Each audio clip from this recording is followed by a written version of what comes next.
Gracias. ¿Se escucha? Sí. Bueno, pues gracias. Antes de nada, gracias al equipo de Vínculo TIC por la invitación, por hacer que esto sea posible, a los patrocinadores y sobre todo a los que estamos aquí, ¿no? Que vamos a intentar divertirnos y a ver si podemos entre todos pues, aportarnos ideas y bueno, conocimiento. Bueno, pues tenemos un índice que primero vamos a hablar de una crisis mundial y cómo se ha replegado el mercado en cuanto al sector macroeconómico, cómo afecta eso en el repliegue del mundo tecnológico y cómo se ha ido ajustando.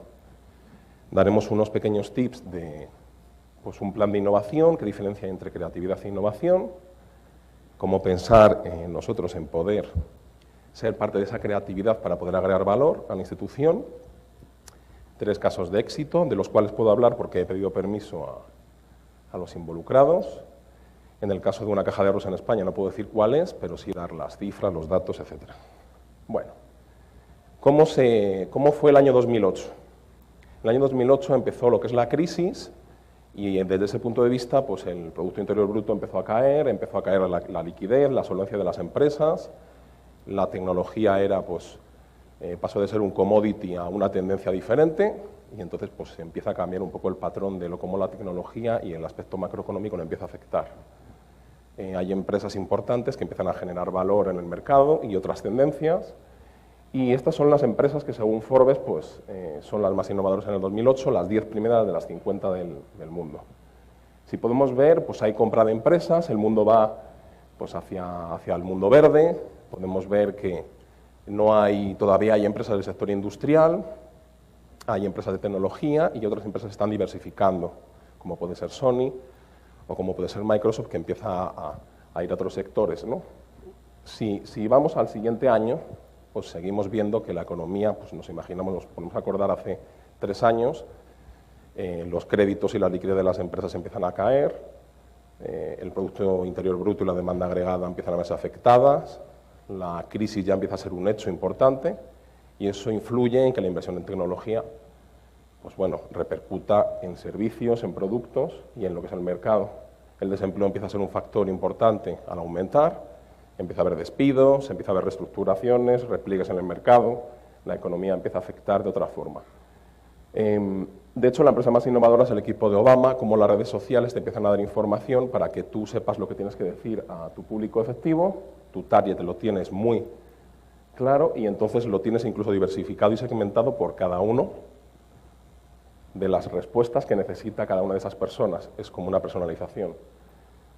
Por ejemplo, podríamos hablar de que una empresa china como WuXi Pharmatech, que es la octava de este año, pues compra una empresa en Estados Unidos y empieza a cotizar, empieza a probar sus medicinas para ver cómo funcionan en Estados Unidos y luego incluso poder llevarlas a China, donde el mercado potencial pues, es mucho más grande, ¿no? Amazon empieza a diversificar sus productos, que luego será comprada por Google, y bueno, pues el sector de la innovación y de la tecnología pues, sigue siendo un poco orientado a servicios, hay empresas de tecnología, pero en el año 2010 empieza ya a cambiar bastante el panorama. La crisis es un hecho, ya sabemos cómo está la situación macroeconómica por ese momento, hay bancos con muchos tóxicos, financieros, el patrón ha cambiado y la macroeconomía está afectando no solamente a la inversión, sino al Producto Interior Bruto, a la balanza de pagos, no hay gasto, no hay consumo, no hay inversión, las familias no tienen ahorros, es decir, el panorama pues, es bastante triste. Sin embargo, por ejemplo, hay empresas como Apple que saca el iPad y creo que no es un producto barato, creo que compró, arrasó en el mercado y eso nos dice un poco de cómo las tendencias del patrón están cambiando. Es decir, empiezan a formarse nichos de cosas aspiracionales o de cosas retadoras, ya no son tendencias, ya no son necesidades, las empresas empiezan a cubrir servicios que son de unas nuevas tendencias, que son cosas estratégicas y que son ideas que se tienen que desarrollar y hay empresas jóvenes, que es lo que vemos en el panorama del 2010, no hay empresas muy grandes que tengan más de 10 años, quitando el caso de Novartis, pero si nos fijamos en las últimas empresas, lo que es Walmart, HP, First Solar, es toda la tecnología de la sustentabilidad. Llevan años trabajando en la economía verde y entonces lo que estamos viendo es que la penetración del mercado hacia ese sector es importante. Pero no estamos viendo empresas industriales, empresas antiguas que sus patrones nos sigan dando productos y servicios. Ahora ya son estilos de vida, más que tendencias o necesidades que cubrir. En el año 2011 seguimos viendo empresas del sector de la tecnología, de servicios, y bueno, pues empiezan a verse cómo esas necesidades, esos estilos de vida han cambiado. Podríamos decir que las empresas más jóvenes como Apple, Twitter, Facebook están pues generando unos estilos de vida diferentes, y cómo los que son servicios por Internet están generando que la gente vaya por ese sector. Es decir, podemos tener juegos en línea, podemos tener televisión en línea. Las empresas chinas, por ejemplo, siguen destacando, como Dow Information Industry, que genera la computadora más grande del mundo, que incluso le da servicio a la NASA en algunos casos. Y lo único a destacar que cambia un poco son los servicios hacia la farmacia, hacia la medicina, con una red de Hipócrates que tú la puedes pagar, es de pago, pero tú puedes poner tu expediente y hablar con otros doctores o con otros pacientes de tu caso. Bueno, en el año 2012, pues hay que destacar un poco lo que decía antes Rafael. Square es una empresa que ha revolucionado la forma de pago. Tú llegas a Nueva York, te vas a la Gran Manzana y tú pagas con una tarjeta de crédito, en ese momento te llega la transacción, tú puedes decir cómo la pagas, en cuánto tiempo, y eso genera un estilo de vida diferente. Y estamos hablando de que es tecnología con una tarjeta. Tú tienes la disposición de efectivo, pagas de otra manera. Es un cambio de patrón también. Empezamos a ver empresas como es Life Technologies, que es genética, y hay servicios médicos, seguimos viendo la tecnología verde y servicios de televisión como HBO, pero si vemos, el patrón ha cambiado. Los nichos son atendidos de otra forma. Si pudiéramos hablar entre todos, estas preguntas serían muy divertidas. ¿Quién tiene de aquí algo de... O sea, ¿quién tiene presupuesto asignado directamente para gastar? ¿Hay alguien que tenga presupuesto? No hay nadie. Nadie tiene presupuesto. Entonces, ¿quién puede invertir en innovar? Es decir, dentro de lo que tú puedas innovar, si lo pierdes, pasa algo. Ni siquiera tenemos un presupuesto asignado para hacer eso. Y entonces el mundo, en una recesión, en una crisis tan grande, se ve afectado. Es decir, el patrón, si vemos en el resumen, estos son unas gráficas que son impresionantes. Esta gráfica yo creo que es de las peores que se pueden ver. Es una gráfica ascendente y es de las que no da beneficios. Es decir, si la vemos nos creemos que es buena, pero es una gráfica de desempleo.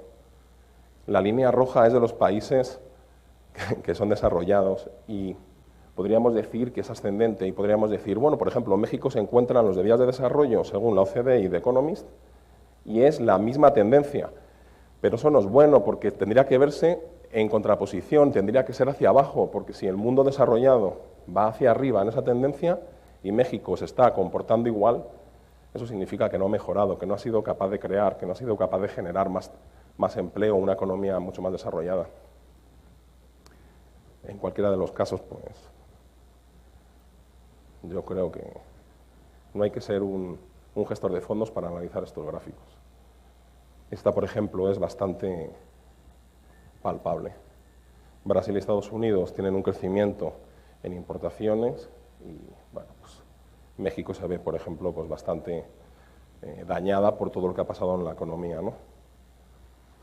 Resumen, cada vez que hay una crisis económica, lógicamente la inversión se ve afectada y las empresas, por lo tanto, por ende también. ¿Qué es lo que ocurre en cuanto al patrón de conducta que ha pasado con la crisis? Si no inviertes, te quedas estancado. Si te quedas en tu mantenimiento, en tu cuota de mercado, de clientes, de conocimiento, en lo que tú sabes hacer y no diversificas, tampoco mejoras, te estancas. Luego hay empresas que han invertido y tampoco invertir significa que te vaya a ir bien. Entonces decimos, bueno, entonces ¿qué hacemos? No hacemos nada, ¿no? Pues el patrón, desde luego, que sí que funciona es la diversificación. Todas las empresas jóvenes que han diversificado les ha ido bien, porque no han diversificado, o sea, no han adquirido su dinero en inversión y han dicho, vamos a mantener lo que ya tenemos. Eso no le ha funcionado a ninguna empresa, sino que han diversificado hacia otro sector o incluso perdiendo cuotas de lo que ya tenían, adquirir cuota diferente. Entonces van diversificando incluso cuotas, no solamente lo que hacen, sino lo que es el input. Los nichos de mercado son difícilmente atendibles, pero muchos son aspiracionales. Y como son nichos, pues empiezan a ser atendidos de otra forma. Eso cambia el patrón de lo que los servicios y productos que dan las empresas. La verdad que no hay un patrón en cuanto al conocimiento que tarde o temprano tendremos que ver. Si vemos lo que pasaba en el 2009, pues claro, sabemos lo que ocurrió. Pero lo que va a ocurrir es que el repliegue del mercado tiene que llevarnos a entender otra forma de poder ser creativos en las empresas, de poder agregar valor y no solamente quitar, o sea, es una llamada de atención a la innovación, no solamente se trata de recortar gastos. Eso también puede ser un error. O sea, lo que hay que intentar es, por lo menos, ser creativo en la operación que ya tenemos, no mantenerla, sino intentar que sea disruptiva, que sea diferente. Eso es agregar valor por dentro y eso nos puede dar mucho valor. Bueno, pasamos a la segunda parte de la presentación. Lo que es la innovación, todo el mundo la llevamos dentro, ¿no? Pero también tenemos creatividad. Entonces, ¿cómo hacer una diferencia entre una cosa y otra? La innovación puede ser un cambio, puede ser algo disruptivo o no, pero la creatividad es algo que nosotros podemos utilizar por el bien de nuestros compañeros, por el bien del mercado, por el bien de la institución. Por eso digo, si no tenemos dinero en inversión y el mercado se ha replegado, por lo menos intentemos ser creativos, intentemos ser colaborativos de otra forma. Muchas veces lo que ocurre es que nosotros cuando estamos intentando ver otra cosa diferente, nos cuesta, nos resistimos. Incluso si alguien nos viene y nos dice, creo que podríamos hacer este proceso de otra forma, nosotros muchas veces nos sentimos a veces atacados, es decir, es un cambio de mentalidad lo que tenemos que hacer. Esa resistencia, desde luego, no nos beneficia, ni beneficia a los demás. Y la creatividad está ahí dentro. Decía Charles Darwin que no sobrevive el más fuerte, sino el que mejor se adapta. Y por eso hay empresas que se han adaptado muy bien, vengan las que vengan. Bueno, ¿a quién no le apetecería tener este escenario en su empresa? Da igual del sector que seas. Procesos, productos, servicios, bueno, te vas a la cama y la verdad no sufres nada, pero por cómo se va dando el mercado, las regulaciones, los clientes, los productos y cómo vamos atendiendo la demanda interna y externa, pues esto es lo que nos suele pasar en la empresa, ¿no? No sé si alguien quiere buscar la pelotita, pero se va a volver loco.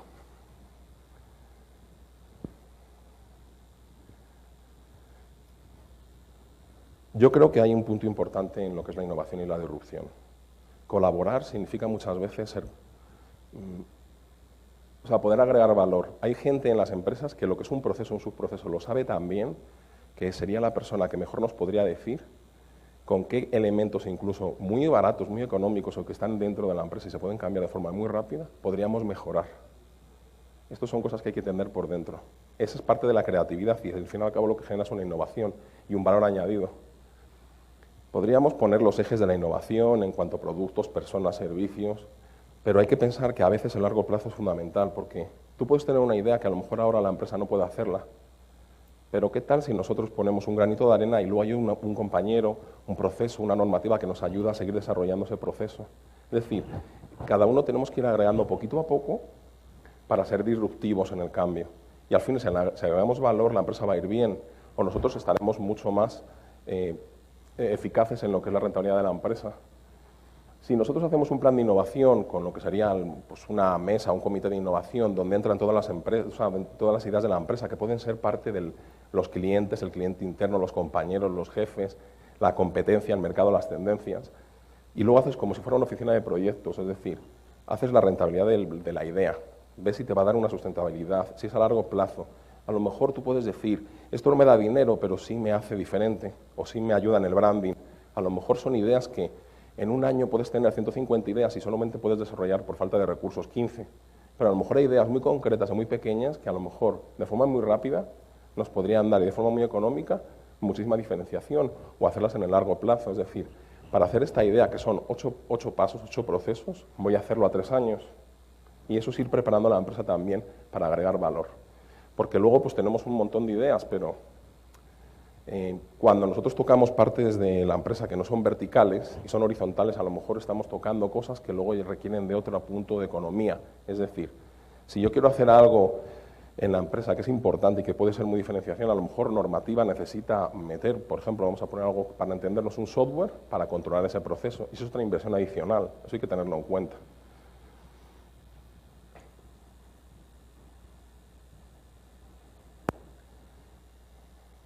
No se me duerman, ¿eh?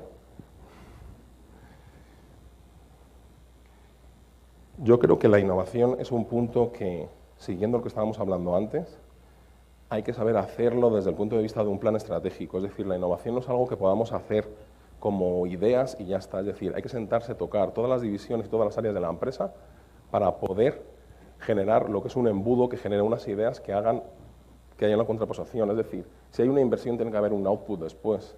No solamente es hacer una idea por hacer una idea. Si nosotros queremos hacer servicios en el largo plazo y queremos agregar valor, tenemos que ser tenemos que ser capaces de generar un ecosistema, es decir, en las personas, en los servicios, en el soporte, en la calidad, en la postventa. Es decir, no solamente tenemos que enfocarnos a nosotros mismos, sino ser una rama de un ecosistema que sea colaborativo, para que toque todas las partes de la empresa.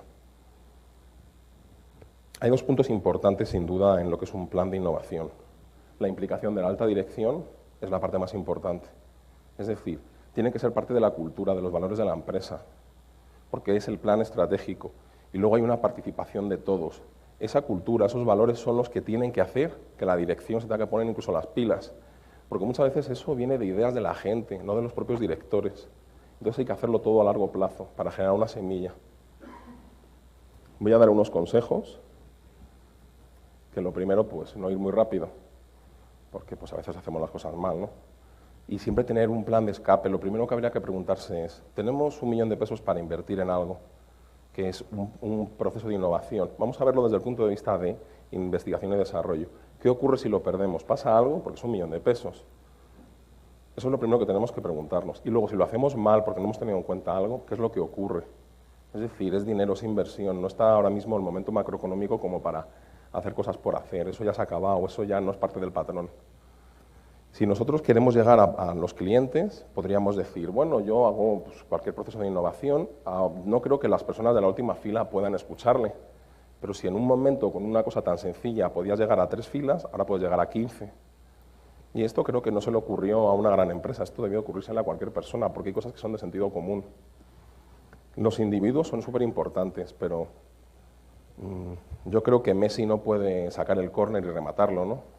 Y Casillas no puede estar parando los penaltis y luego...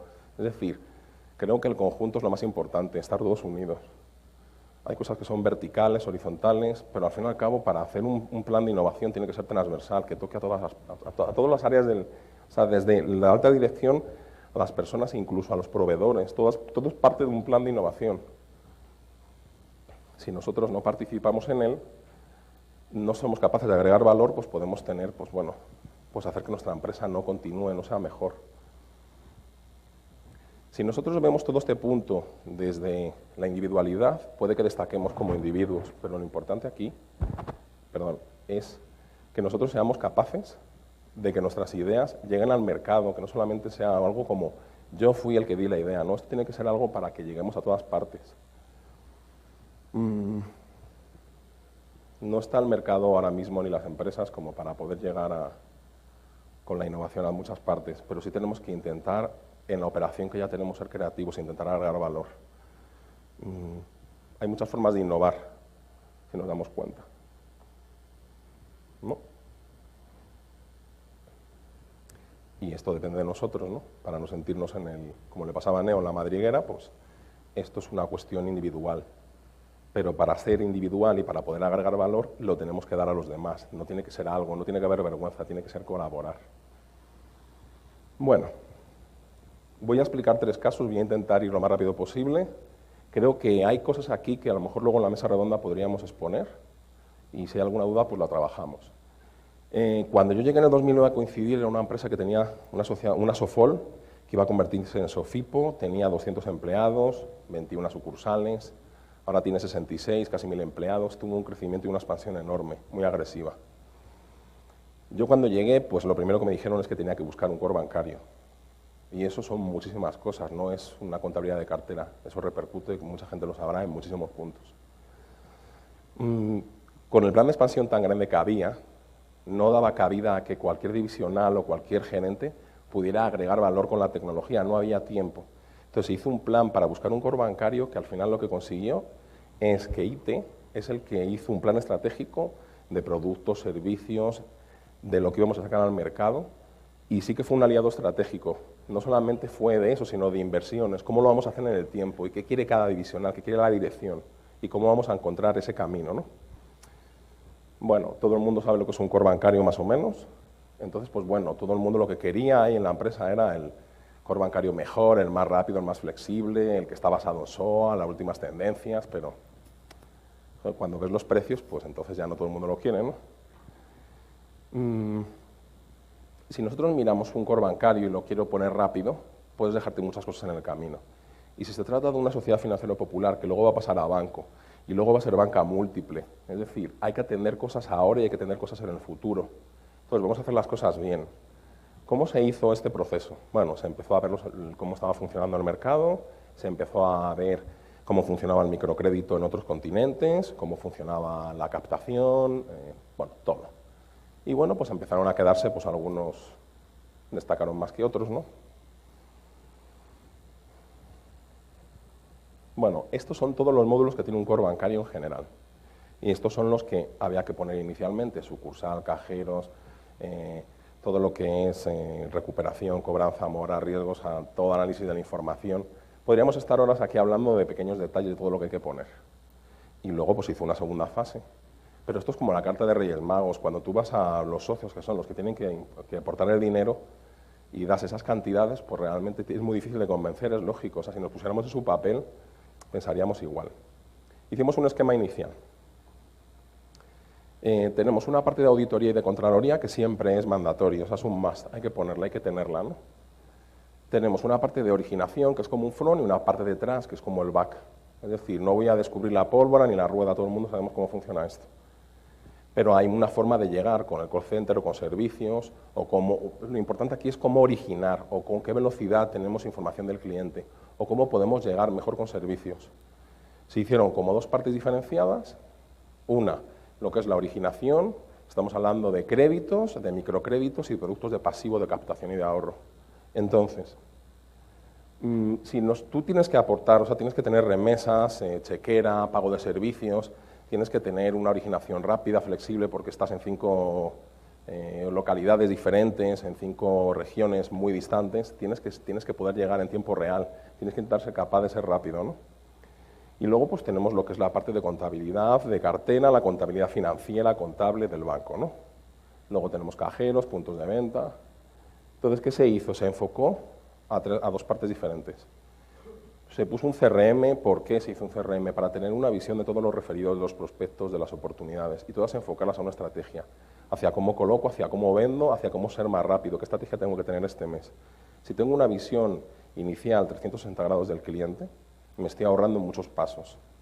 Y luego se hizo un proceso de innovación bastante fuerte, costosa. Lo que se hizo fue, en el mismo ERP, se puso la contabilidad de cartera y la contabilidad financiera del banco. Y en esa parte se metieron los cajeros y los puntos de venta. Es decir, toda la transacción directamente iba a su asiento contable. Es decir, eso te daba un tiempo real y eso te daba una adquisición de poder en cuanto a la información. Esto es muy conceptual. Ahora veremos cómo se hizo. Luego se hizo una parte, podríamos decir, más operativa de cómo lo vamos a hacer. Entonces, ahí tenemos una leyenda donde se ven lo que son las integraciones de información y lo que son los ahorros por esas integraciones. Si tú negocias con un CRM, por ejemplo, todos los módulos en el largo plazo, tienes posibilidades de ser sustentable tanto en las inversiones como en poder hacerlo en cuanto a los servicios que tú quieras dar. Es decir, si no te quieres enfocar al call center, pues hay un módulo de telemarketing, no te hace falta, ¿no? Pero sí es importante ver que a lo mejor dentro de un mes o dentro de 6 alguien lo va a pedir, lo vas a tener que tener en cuenta como parte de la estrategia. Y cuando llega enero y se hace el plan estratégico, esto hay que tenerlo en cuenta porque es una inversión, es un tiempo. Este fue el escenario final que como quedó. Se hizo disrupción en cuanto al CRM porque toda la originación pasa por ahí. Se orquestó a través de capas SOA y se hizo un RP en donde luego tesorería tenía el input y el output de todas las transacciones, de todos los movimientos contables y financieros de la empresa. Sabíamos la cartera vencida al día, sabíamos la cartera morosa, los tratamientos que teníamos que dar. Y esto generó un guardavalores de información muy importante en cuanto a la originación, en cuanto a la digitalización. Todo se hizo de una forma por fases, en la cual había que llegar a una oficina sin papeles, como un ahorro también económico. Nosotros tuvimos un problema aquí que fue muy importante. Nosotros teníamos proceso de sociedad financiera popular que queríamos ser para banco para luego ganar tiempo al pasar a banco. Cuando tuvimos que hablar con las personas que nos iban a ayudar a implementar, sin duda lo que tuvimos que hacer es pensar qué es lo que queremos hacer y cómo lo vamos a hacer. Eso es en lo que se trabajó en procesos. El proceso puede ser más efectivo, puede ser más rápido, pero lo que tienes que ser capaces de implementar, no lo que haces, sino lo que quieres. Entonces, por eso también te da una sustentabilidad de ganar valor en el futuro, porque tú dices, bueno, ahora yo lo hago así, pero si lo quiero hacer mañana de esta forma, ¿qué flexibilidad o cómo voy a invertir? ¿O voy a tener que reprocesar demasiado? Esto fue un punto muy importante. Perdón. Cuando se hizo un estudio de todos los proveedores, se empezó a hacer un estudio por módulo. Tuvimos una primera cotización. Luego se empieza a hacer una matriz técnica, un RFP interno, se empieza a hablar con los divisionales, luego con los gerentes y luego con la gente que ejecuta la operación. Empiezas a ver si cumple o no los procesos. Empiezas a ver con la dirección general qué es lo primero que quieres, cuál es la estrategia, a dónde te vas a enfocar, cómo quieres llegar al cliente, qué productos vas a sacar, si quieres tener un back office menos con inversión y más en el front office. Entonces empiezas a desgranar qué es lo que quieres y en qué tiempo, porque todo pues, no se puede a la vez. Entonces eso te da un plan estratégico en tiempo y a la vez de inversiones y de por qué lo quieres hacer así. Luego hay que volver a negociar con los socios. Empiezas a ver qué cumple, qué no cumple en el tiempo. A veces hay que adquirir un módulo y hay que ponerlo, aunque no lo vayas a utilizar, para que otro funcione. Es decir, la complejidad fue grande. Empezó a haber unos puntos de una matriz comparativa. Empezaron a verse cuáles sí, cuáles no. Empezó a hacerse un ROI, ya cuando se tenía más definido un poco el proceso y el proyecto cómo va a funcionar, y ese ROI se tenía que ver prácticamente cada vez que se negociaba el RFP o cada vez que se daba una granularidad de qué es lo que queremos en el tiempo. Te empiezan a salir puntos, semáforos, empiezas a hacer un FODA de todos los puntos para ver si realmente es bueno o no es bueno, si la inversión que te va a dar. Es decir, la complejidad te empieza incluso a cambiar. Este proyecto cambió el organigrama de la empresa, la estructura. Porque ahora mismo tienes unas personas haciendo unas cosas, pero luego cuando vayas a hacer otras, ¿qué vas a hacer con esas personas? No se trata de correrlas, se trata de reconvertirlas. Entonces hay gente que la tienes que meter en el proyecto y gente que la tienes que capacitar. Hay gente que le tienes que hacer una gestión del cambio, una gestión del conocimiento diferente para que puedan ser accesibles a ese cambio, a esa flexibilidad que estamos buscando. Si, por ejemplo, nosotros viendo este cuadro, si la persona de capacitación llama por teléfono de procesos de negocio para decirle cuándo va a ser la capacitación, puede que funcione, haya un teléfono descompuesto. Es decir, hay que ser muy hermético, hay que tener una gestión de la comunicación buena y del cambio. Es decir, esos procesos, cuando vengan, ¿cómo nos van a afectar? No podemos resistirnos, es lo que decíamos antes. Esto provocó al final, una vez que ya se tenía claro cómo se iba a hacer en el tiempo, toda la inversión y todos los módulos y los servicios, esto generó una estructura de IT muy centralizada. Nosotros podemos tener la visión y la misión de la empresa, pero IT tuvo que hacer su misión y su visión, poner los objetivos y la estrategia, y poner los procesos y los proyectos en el tiempo. Si nosotros vemos la gestión de la demanda según el gobierno de IT, pues bueno, pues nos tenemos una gestión de portfolio en cuanto a lo que quiere el negocio, y nosotros tenemos que dar por un lado la operación y por otro lado la inversión. Y son cosas que van de la mano, pero no son, o sea, uno es el día a día y el otro es cómo lo vamos a hacer en el tiempo. Esto lo que dio fue un cambio completamente diferente. Es decir, nosotros podemos ver que la operación, que está a la izquierda en la segunda por abajo, es la parte más importante porque el flujo parte de la operación. Aquí lo que hubo fue un cambio, es decir, las dos tenían que ir de la mano. Por eso se concretó la operación y la tecnología desde el mismo ámbito. Las dos iban a la vez. Y eso lo que repercutió es en que la operación se hiciera de una forma puntual, poco a poco, sin que fuera disruptiva en cuanto al cambio, pero sí se podía hacer de una forma orgánica, poco a poco. Y todo con un círculo de mejora continua. Esa calidad hizo que toda la inversión, porque aquí lo importante solamente es, bueno, ya me han dado el producto que quería para poner desde tecnología esto realmente era lo que esperábamos, es lo que queríamos, se ha hecho como queríamos, eso es de lo que se cuida. Bueno, si partimos de la izquierda es enero y al final estamos en diciembre, el core bancario se quedó en el centro como una parte importante y se empezaron a fortalecer las áreas de cobranza y empezó a hacerse el RP desde recursos humanos y nómina para que no fuera tan disruptivo, porque a la vez pues había que operar, la empresa estaba creciendo, pues al año eran 250 personas nuevas, eso genera muchísimo trauma interno, es muy difícil. En el siguiente año, pues bueno, dio la casualidad de que Se acababa la amortización de las computadoras y se decidió hacer una inversión en terminales y también, pues bueno, se cambió el Office por el OpenOffice. Estos son puntos para decir que hubo ahorros porque tenías la oportunidad de hacerlo, pues se hizo una innovación ahí. El core bancario seguía en proceso, pero el ERP empezó a desgranarse como la parte central. Ya teníamos parte de recursos humanos y nómina, entonces empezó a hacer toda la bancarización y transaccional hacia la contabilidad. Ya se unificó la contabilidad de cartera con la tesorería y con la contabilidad financiera. Y en el año 2013, pues bueno, pues ya se trata de consolidar una vez que has puesto todo y que las inversiones han ido en tiempo. Si se ha cumplido todo, pues ya actualmente es un balance scorecard, hacer una oficina de procesos y consolidar. Puedes poner servicios adicionales, correo, tarjetas de crédito, etcétera. Pero ya tienes completamente la inversión del plan estratégico que tú querías. Aquí lo importante, perdón, era pensar cómo convencer a cada uno de las personas que tenían gerencia en la empresa de cómo su producto no es lo primero y cómo a lo mejor hay otro orden de las cosas. Entonces, IT fue el aliado perfecto. Es decir, cada uno se dedicó a lo que tenía que hacer, comercial a comercial, recuperación a recuperación, administración a administración, y tecnología fue la que puso un poco el orden. Yo creo que muchas veces sí que, si nos enfocamos al negocio, podemos tener la fortuna de ayudar muchísimo a desde tecnología. Porque a pesar de la crisis, hay un tema que hay que reconocer. En lo único que se va a invertir es en tecnología. Entonces, al final nos está cayendo una parte súper importante de responsabilidad. Entonces, hay que enfocarla más hacia cómo nos va a costar poner eso en funcionamiento. Voy a hablar de un caso de éxito de Nissan, Pan-Accredited Provider. Cómo Nissan ha cambiado sus procesos y ha conseguido dar en un solo día un crédito y un automóvil, ¿no? Bueno, Pan-Accredited es una empresa que Nissan contrató para hacer su originación y luego se apoyaron en otra empresa que se llama Tech Provider para documentar eso y para hacer el proceso de una forma súper ágil. Nissan tiene una operación muy grande y a veces le costaba para poder dar un crédito y un automóvil a lo mejor 8 días. Pero cómo agilizar esto, cómo ser disruptivos, cómo romper más la cuota de mercado a tu favor. Bueno, se agilizaron una serie de tareas que son el buro de crédito, el scoring, la digitalización, el control de expedientes, la optimización en los procesos de autorización de crédito. ¿Cómo se hizo esto? Bueno, ¿cómo funciona el proceso de Nissan ahora? De cómo funcionaba antes.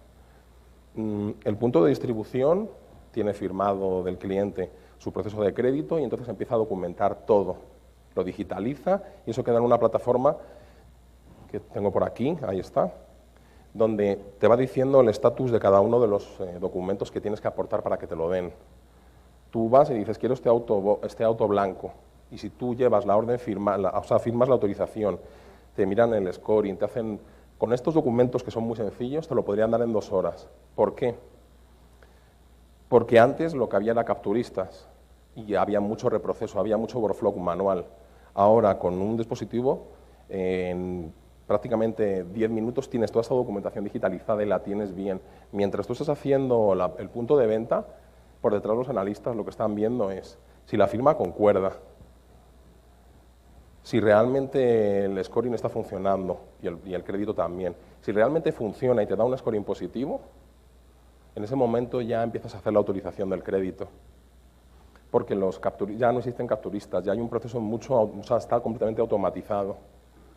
Encima tienes un control de dónde están los expedientes, en qué almacén está, cuándo va a llegar al central, con geoposicionamiento. Es decir, esto dio muchísima volatilidad al mercado, aquí para Nissan.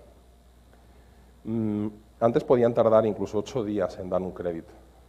Ahora lo que hacen es, esto lo pueden hacer en 2 horas. Está por ahí Eduardo, aquí, Eduardo. Si queréis preguntarle más, ahí le podéis preguntar luego. Porque, la verdad, lo más importante para mí de este caso de éxito es una cosa sin duda. Perdón. No solamente es que lo hayas hecho rápido, no solamente es que todo lo hagas de otra forma. Lo importante es, estás llegando al mercado de una forma muy ágil. Estás haciendo un ahorro de costes muy rápido. Y la inversión, ya no estoy hablando de si es cara o barata, es la adecuada. O sea, ese es el punto importante. Una empresa tiene una visión de negocio para hacer un proceso que le dé más mercado y una empresa de proveedora de tecnología le da esa visión de negocio en cómo se lo va a poner en rapidez. Entonces es una mancuerna perfecta. Y ojo, esto está siendo como un punto que Nissan está haciendo en México que probablemente sea global. Los resultados, pues bueno, pues fidelización de clientes, retención, mayor cuota de mercado, quitarle la cuota a la competencia, eres ágil, efectivo, rápido, tienes un control de tu documentación, incluso luego puedes hacer un estudio con ella, es decir, los resultados son muy grandes. Bueno, una caja de ahorros en España. ¿Qué es lo que quería esta caja de ahorros? Pues agilizar algunos procesos y externalizarlos para hacer un ahorro de costes. Entonces lo que se hizo fue decir a los directores de IT que había procesos que se iban a externalizar y entre ellos iba a externalizar tecnología. Entonces, bueno, se notifican los tiempos, los alcances y se va a hacer una plataforma de licitación para dar ese servicio. ¿Qué es lo que se hizo en este caso? Se analizó pues, qué es lo que podíamos hacer las personas que estábamos involucradas y que nos estaba dando de lleno ese proceso en poder generar el ahorro que buscaba la empresa y nosotros ser la plataforma que licitara el servicio. Esto era importante porque para las personas era importante porque seguían teniendo pues su trabajo, su mismo trabajo y le daba tiempo a tener en el tiempo, perdón por la redundancia, les daba como una visión de qué es lo que podían hacer luego. Se buscaba una empresa, empezamos a buscar una empresa que lo que hiciera fue captar todos esos servicios y nosotros podíamos agregar valor a la caja de ahorros. ¿Por qué? Porque si hacemos una comparativa, pues bueno, sí, puedes tener un ahorro de masa salarial, reducción de costes, ser más eficaz. Si ahora tu plantilla de IT la quieres focalizar hacia otros servicios, pues te pueden traer gente mucho más especializada en ese sentido. Y bueno, tienes unos ahorros de derechos y de una serie de cosas, pero el conocimiento se podía perder. ¿Y quién iba a medir ese servicio? Si lo medía antes IT, ¿quién iba a medir ese servicio y cómo, de qué forma? Se perdía parte de los valores de la cultura de la institución. Entonces, las personas tenían dos opciones. Se quedaban o sea, se les ponía en la empresa, se hacía un despido con iniciación, o había un cambio a una empresa que se licitara en la que ganara el servicio, y entonces tenía que tener esas condiciones. Entonces, todo el mundo nos sentamos y empezamos a renunciar a lo que podíamos. Puede parecer una tontería, pero la gente en estas circunstancias empieza a ser realmente muy honesta, porque realmente el servicio lo quiere dar, están cómodos en la empresa. He puesto unos datos que, bueno, pues más o menos son, no me acuerdo exactamente si están así, pero yo me acuerdo que la gente empezó, pues bueno, se quitó el coche del director, se quitaron las guardias y se centralizaron en la persona que las iba a dar, se empezaron a quitar cursos de formación, la gente empezó a quitarse servicios bueno, pues si ahora tengo comida tengo no sé cuánto en vales de despensa, pues ahora reduzco la mitad, el seguro de gastos médicos. Hubo una persona que se fue, una persona pidió reducción de 35 en vez de 40 horas. Es decir, esto fue la carta de los Reyes Magos. Pero el ahorro, pues ahí está. Y estamos hablando de euros, ¿eh? Entonces, la conclusión es, antes que nada, las personas importan. Si las trabajas con números, las personas pueden agregar. Eso no lo olvidemos nunca. Se quitaron los riesgos de intentar pues, cambiar un servicio y se dejaron ese servicio durante un año. La empresa obtuvo el mismo servicio, la misma calidad. Las personas se prepararon al bajarse las condiciones para el mercado, porque no es lo mismo trabajar en una consultora que en un banco, pues son diferentes condiciones. Y luego a esas personas se les hizo un plan de carrera. Ese plan de carrera luego se cumplió y luego incluso se pudo medir el ROI. Bueno, voy a hacer unos tips antes de acabar de la estrategia del nuevo CIO. La crisis económica ha hecho que tecnología o sistemas, como lo queramos llamar, sea el captador de las inversiones en muchos casos. Sean muchas, sean pocas. ¿Cuál es el perfil del futuro CIO? Pues ahí tenemos unos tips. Seguramente luego en la mesa redonda podríamos añadir. Yo estoy un poco en la reflexión que ha hecho Rafa. Sin duda, tiene que ser un estratega, tiene que ser un líder. Y bueno, pues yo me he atrevido a poner que en vez de ser el Chief Information Officer, pues sea el Chief Business Transformation Officer, porque al fin y al cabo todo le cae a él, es el que tiene que transformar todo. No por eso significa que lo tenga que hacer individual, vuelvo a los mismos puntos de antes, es decir, esto es una negociación con las demás partes de la empresa, pero a él le va a caer en los servicios, los va a tener que atender él.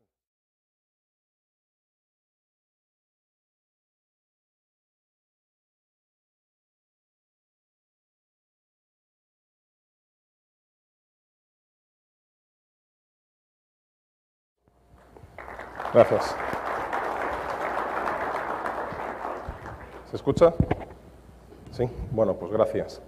Antes de nada, gracias al equipo de Vínculo TIC por la invitación, por hacer que esto sea posible, a los patrocinadores y sobre todo a los que estamos aquí, ¿no? Que vamos a intentar divertirnos y a ver si podemos entre todos pues, aportarnos ideas y bueno, conocimiento. Bueno, pues tenemos un índice que primero vamos a hablar de una crisis mundial y cómo se ha replegado el mercado en cuanto al sector macroeconómico, cómo afecta eso en el repliegue del mundo tecnológico y cómo se ha ido ajustando. Daremos unos pequeños tips de pues, un plan de innovación que diferencia entre creatividad e innovación, cómo pensar nosotros en poder ser parte de esa creatividad para poder agregar valor a la institución, 3 casos de éxito, de los cuales puedo hablar porque he pedido permiso a los involucrados. En el caso de una caja de ahorros en España no puedo decir cuál es, pero sí dar las cifras, los datos, etc. Bueno, ¿cómo fue el año 2008?